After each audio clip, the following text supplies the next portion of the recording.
terintegrasi dan tersebar merata di seluruh jagat raya. Belasan abad sebelum para ahli menemukan sejumlah teori penciptaan alam semesta, Al-Quran telah mengungkapkannya terlebih dahulu. Al-Quran menggambarkan penciptaan alam semesta dalam 6 masa. Dalam Quran Surat Al-A'raf ayat 54 dijelaskan, "Sesungguhnya Tuhan kamu adalah Allah yang telah menciptakan langit dan bumi dalam 6 masa. Lalu dia bersemayam di atas arsy. Dia menutupkan malam kepada siang yang mengikutinya dengan cepat. Dan ciptaannya pula matahari, bulan dan bintang-bintang, masing-masing tunduk kepada perintahnya. Ingatlah, menciptakan dan memerintah hanyalah hak Allah. Maha suci Allah, Tuhan semesta alam." Terhamparnya bintang dan langit yang begitu luas menumbuhkan harapan manusia untuk menjelajahinya. Manusia hingga kini baru mencapai jejaknya di bulan melalui langkah Neil Armstrong, Buzz Aldrin, dan Michael Collins dengan Apollo 11. Dalam Islam, orang yang pertama menjelajahi langit, alam semesta, hingga ke ujungnya adalah Rasulullah melalui peristiwa Isra Mi'raj. Allah berfirman dalam Al-Quran Surat Al-Isra ayat 1, "Maha suci Allah yang telah memperjalankan hambanya pada suatu malam dari Al-Masjidil Haram ke Al-Masjidil Aqsa yang telah kami berkahi sekelilingnya agar kami perlihatkan kepadanya sebagian dari tanda-tanda kebesaran kami. Sesungguhnya dia adalah Maha mendengar lagi Maha melihat." Peristiwa Isra Mi'raj merupakan sebuah mukjizat dari Allah kepada Rasulullah SAW yang menurut logika manusia sangat sulit diterima. Dalam sebuah peristiwa yang hanya berlangsung selama semalam, Rasulullah mampu menempuh jarak jutaan tak terhingga dengan menunggangi burak. Malaikat Jibril yang menjemputnya dari Masjidil Haram atas perintah Allah SWT menuju Masjidil Aqsa di Palestina dan naik ke Sidratul Muntaha.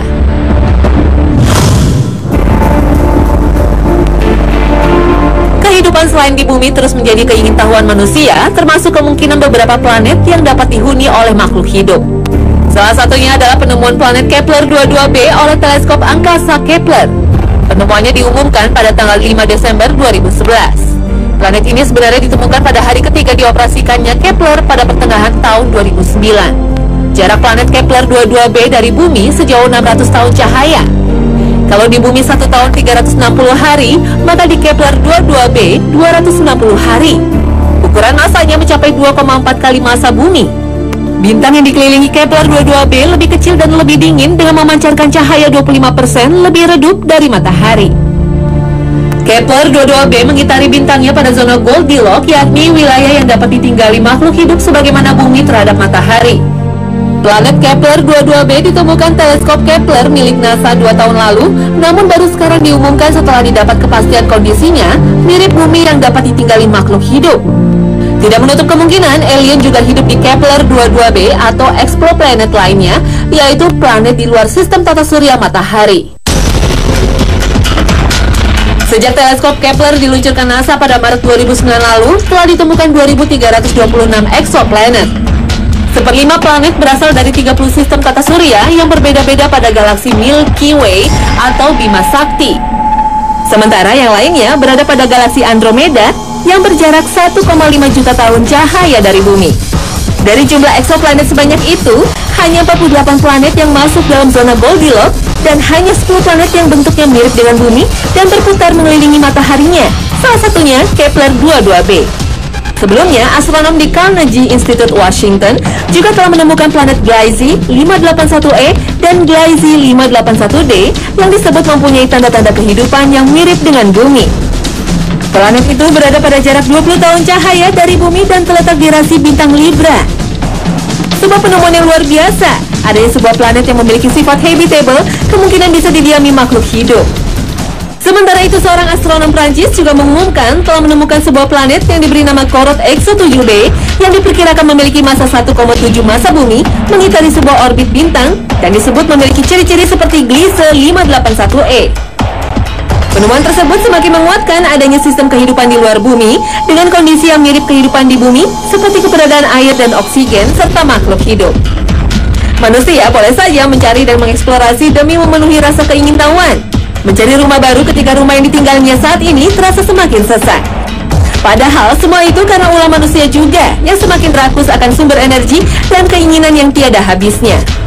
Dan sejauh manapun manusia mencari, pada suatu titik ia harus kembali kepada fitrahnya, kepada mengapa manusia diciptakan dan dijadikan khalifah di muka bumi. Sungguh Allah Maha mengetahui segala sesuatu.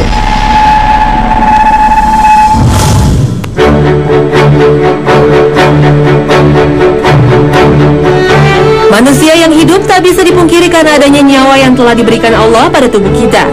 Sejatinya nyawa dalam raga kita ini adalah semata menjadi haknya. Dan kapanpun Sang Maha Kuasa menghendaki untuk mencabut nyawa miliknya dari badan kita, maka tidak akan ada yang mampu menghalanginya. Firman Allah dalam surat Az-Zumar ayat ke-42 telah secara nyata kuasanya atas nyawa yang ada dalam setiap insan manusia.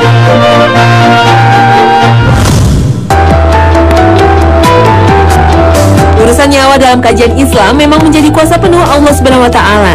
Dan umat manusia melalui dunia kedokteran menemukan parameter bahwa seseorang dikategorikan masih hidup atau mati dilihat dari adanya aktivitas dari 3 organ ini, yaitu otak, jantung, dan paru-paru. Kerja otak yang utama adalah sebagai pusat sistem saraf tubuh. Adanya aktivitas otak ditunjukkan dengan adanya reaksi tubuh terhadap rasa sakit, silau ketika berada di tempat sangat terang, dan rasa bising yang disebabkan suara yang terlalu keras. Fungsi utama jantung adalah sebagai pemompa darah ke seluruh tubuh. Dan salah satu hal yang sederhana untuk merasakan aktivitas jantung di dalam tubuh adalah getaran di dada sebelah kiri dan adanya denyut pada urat nadi di leher dan pergelangan tangan. Kematian secara tata bahasa sering diperhalus sebagai terhentinya hembusan nafas. Hal ini bukanlah tanpa dasar, karena selama paru-paru masih bisa bekerja menyebarkan oksigen ke seluruh tubuh, sekaligus mengeluarkan karbon dioksida melalui rongga hidung, maka manusia dikatakan dalam kondisi hidup. Hubungan erat aktivitas kerja di 3 organ tersebut pada akhirnya menjadi dasar bagi praktisi kesehatan untuk menentukan status kehidupan seorang manusia.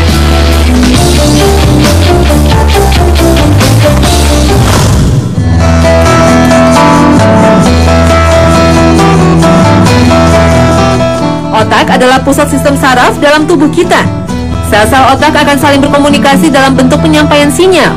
Sinyal yang berasal dari sel saraf yang ada di seluruh tubuh akan disalurkan menuju sel otak di dalam tengkorak kita.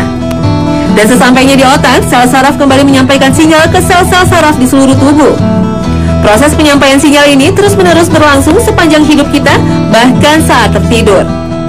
Bukti bahwa otak masih bekerja adalah rasa sakit yang masih bisa dirasakan saat tidur. Ketika tubuh tidak bereaksi terhadap rasa sakit dan tertidur lebih dari 6 jam, maka orang tersebut memasuki fase koma. Koma adalah sebuah kata dalam bahasa Latin yang berarti tidur yang mendalam. Pasien yang mengalami koma tidak hanya gagal menunjukkan rasa sakit, tetapi juga tak merespon cahaya, bau, dan suara. Salah satu pesohor yang mengalami koma adalah almarhumah Sukma Ayu. Artis cantik ini mengalami fase koma selama 5 bulan sebelum akhirnya meninggal dunia pada tanggal 5 September 2004. Aktivitas otak saat ini bisa diukur dengan menggunakan sebuah alat canggih yang disebut dengan elektroensefalografi atau EEG. Ketika sel-sel otak atau sel neuron bekerja, maka akan terjadi proses penyampaian sinyal elektrik dari satu sel ke sel lainnya. Perjalanan sinyal elektrik dari satu sel neuron satu ke lainnya inilah yang bisa ditangkap dan terekam dalam EEG. Seseorang dinyatakan mengalami kematian otak ketika EEG tidak mampu mendeteksi aktivitas sel neuron, serta pasien tak mampu lagi menunjukkan reaksi terhadap rasa sakit, cahaya, suara, dan bau. Tetapi salah satu dari 2 organ utama lainnya, yaitu jantung dan paru-paru, masih bekerja.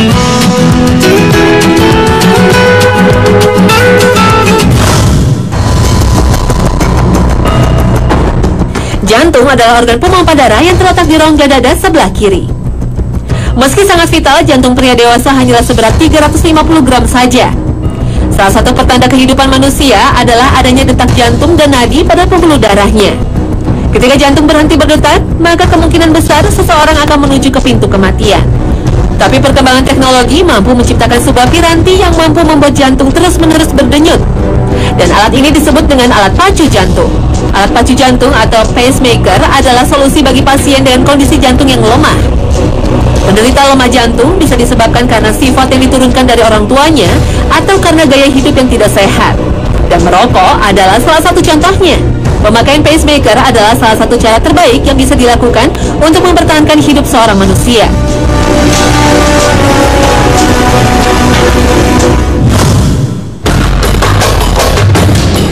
Ketika tubuh masih bisa bernafas, maka itu berarti Allah Sang Maha Pemurah masih memberikan umur kepada kita.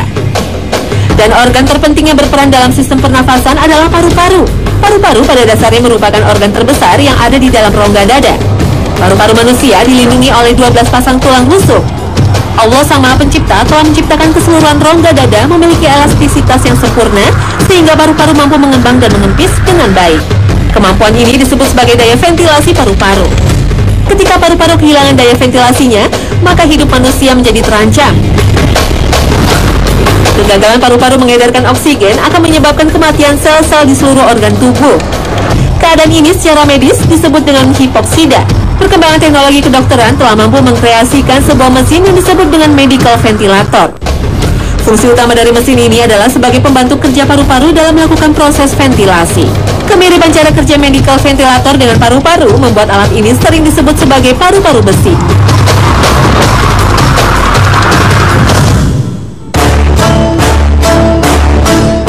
Hidup manusia secara medis sangat tergantung dari kerja ketiga organ vital tersebut. Tapi yang perlu diingat, hingga kini belum ada satupun manusia dan alat yang mampu menyelaraskan kerja ketiga organ tersebut. Hal ini berarti bahwa otak, jantung, dan paru-paru harus bekerja secara simultan dan saling terkait. Pacemaker memang bisa mempertahankan kerja jantung. Tetapi jika otak dan paru-paru telah berhenti bekerja, maka pemasangan alat tersebut menjadi sia-sia. Hal yang sama juga terjadi pada pemakaian medical ventilator. Piranti canggih tersebut hanya dapat menggantikan kerja paru-paru saja. Bukti ilmiah ini menjadi penegas bahwa nyawa sejatinya menjadi hak penuh Allah semata. Ketika Sang Maha Kaya mengkehendaki nyawa kita untuk dicabut, maka tak ada satupun alat ciptaan manusia yang mampu mempertahankannya. Pacemaker dan medical ventilator hanyalah alat untuk menjaga kerja salah satu organ dan bukan alat penyambung nyawa. Pada akhirnya, kita seharusnya bisa bertawakal dan mempercayai kuasanya atas hidup kita. Sepanjang Allah masih mempercayakan nyawa miliknya dalam raga kita, maka kewajiban utama kita adalah beriman padanya.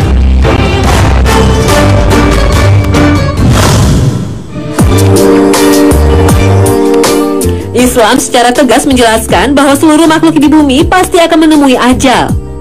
Masa peralihan dari hidup menjadi mati biasa dikenal sebagai masa sakratul maut. Islam sebagai penuntun hidup telah menegaskan proses ini dalam surat Al-Qiyamah ayat ke-26. Ketika nyawa sudah berada di ujung kerongkongan, maka itulah awal dimulainya hidup kita di alam barzah. Seorang muslim pasti akan merasakan sakitnya proses sakratul maut. Dan muslim yang paling beruntung di dunia ini adalah seseorang yang mampu melafalkan kalimat la ilaha illallah saat menjalani proses sakratul maut. Pengakuan kita bahwa tiada Tuhan selain Allah pada saat sakratul maut bukan berarti akan berjalan mudah, sekalipun kita tergolong makhluk taat beribadah. Kisah sakratul maut dari seorang yang bernama Alqamah selayaknya menjadi pelajaran kita. Alqamah pada dasarnya adalah seorang muslim yang rajin beribadah. Tetapi ketika menghadapi sakratul maut, lidahnya kaku dan tak mampu mengucap kalimat la ilaha illallah. Ketika hal ini disampaikan kepada Rasulullah, mengapa seorang muslim harus mengalami proses sakratul maut seperti itu? Maka Rasulullah menjelaskan bahwa hal ini disebabkan karena kurangnya rasa hormat Alqamah pada ibunya. Murka ibu kita ternyata bisa menyebabkan proses sakratul maut kita menjadi mengerikan dan pada akhirnya menjerumuskan kita ke neraka. Sehingga bisa dikatakan bahwa pencabutan nyawa kita, baik waktu maupun prosesnya, adalah semata-mata mutlak kekuasaan Allah.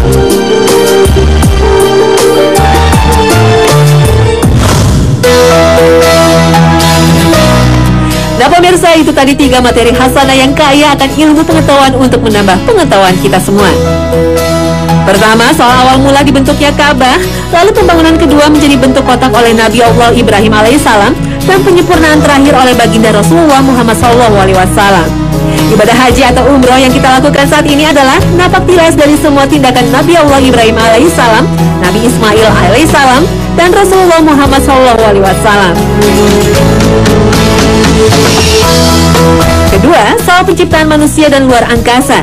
Seperti yang kita ketahui bahwa Rasulullah SAW melakukan perjalanan 1 malam dari Masjidil Haram ke Masjidil Aqsa, lalu naik ke langit ke-7 Sidratul Muntaha, merupakan bukti bahwa Islam sudah mengenalkan dimensi luar bumi sejak awal.